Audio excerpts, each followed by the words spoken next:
Hey guys, it's Cookie. Welcome to Know Before You Go, the first web series for FOSSYouth by FOSSYouth.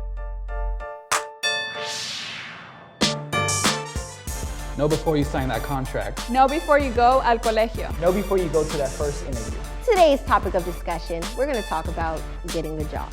Everyone has that dream job, but of course they have to take that practical step to get going. Absolutely. I honestly encourage young folks to get an entry-level job. Dive in the pool. Just go apply for a job. And believe it or not, once you get into an entry-level job, you start to identify what your strengths are, your skills, your interests, your abilities. I think it's a great step for anybody to get a job. Even if you're bagging groceries, you could be the best at your job. Even someone like Beyonce probably had to kind of have steps in place in order to get to where she got.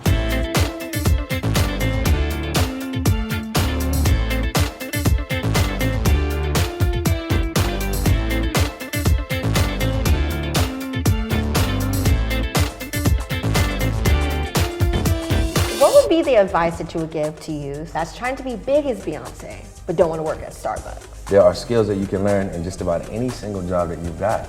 But there's a process. You don't come out of high school and become a doctor. I mean, speaking for myself, I work at Starbucks now. I make lattes all day. But my initial career goal is I want to be an entertainer. If you are working at Starbucks, maybe you know that you want to be in the entertainment industry, but always putting your best self out there. Like, you don't know how you're going to be discovered. Having a job and being able to maintain a job, it kind of allows you to see what great qualities you have in yourself and pull those forward. And speaking for myself, I've had a very low self-esteem. Just generally speaking, I didn't have parents kind of build that confidence in myself. Coming out of the system, sometimes it feels like the end of a cliff and then you're falling. So getting a job and learning those set skills that you can gain, I think is valuable.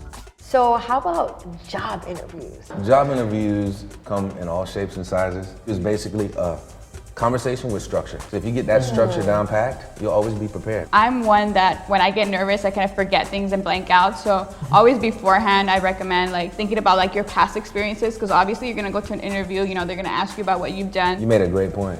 A lot of people feel as though they're underprepared, but guys, you're being interviewed about you. Exactly. And so one piece of advice is study your resume and set yourself apart by doing the small things that are intangible, the way you look, the way you sit, the way you face, your body language. So check it out. You want a quick rundown for everything you need to know to ace your interview? We got you covered with the Know Before You Go life hacks.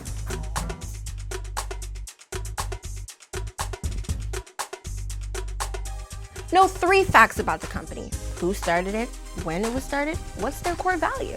Write down 3 questions for your interviewer. Is there upward mobility? What does the success story look like in this position? What would be the most important quality you look for in a new hire? Know how long it takes to get there. Plan on being 30 minutes early. Your boss will notice, and trust me, they will be very impressed. Go to bed early, wake up early, shower, shave, wear deodorant. And if you do wear a little perfume and cologne, just don't overdo it. Iron your clothes. This is an iron. It gets wrinkles out. Comb your hair, brush your hair, put it in a bun. Pen, notebook, 5 copies of your resume. And if you've never had a job, include character references. People who know how awesome you are, but not your best friend. Everyone knows that your best friend will have everything nice to say about you. Announce yourself and wait. Calm your mind. You're prepared. This is also a great time to review your notes, names, questions, and take pride in how awesome your resume looks.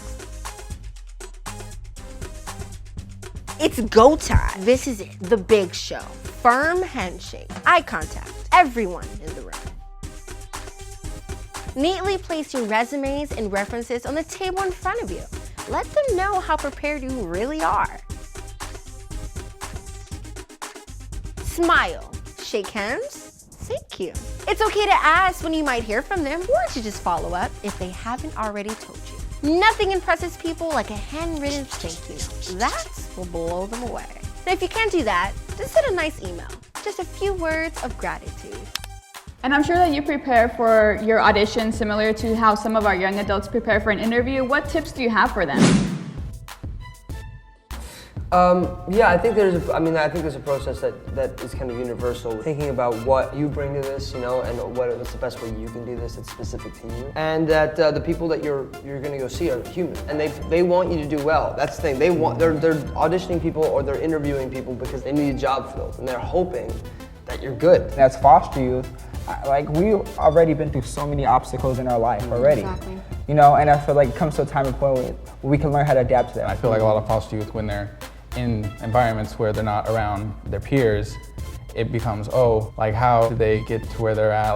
Because they were privileged or because they had parents with money or something like that. I think that's universal negative thinking too. I think that everyone does that. All humans experience negative thinking. And I think sometimes for foster youth, we could be overly critical of our mistakes and of our moves. Life is never just all the time great. You're gonna have moments where things are gonna happen, and if you're more positive, it will get you so far. So Ivan, you're very successful when it comes to acting. So what makes someone successful in their career? I think success is measured in two ways. One would be self-satisfaction, the idea of being satisfied with the work that you do.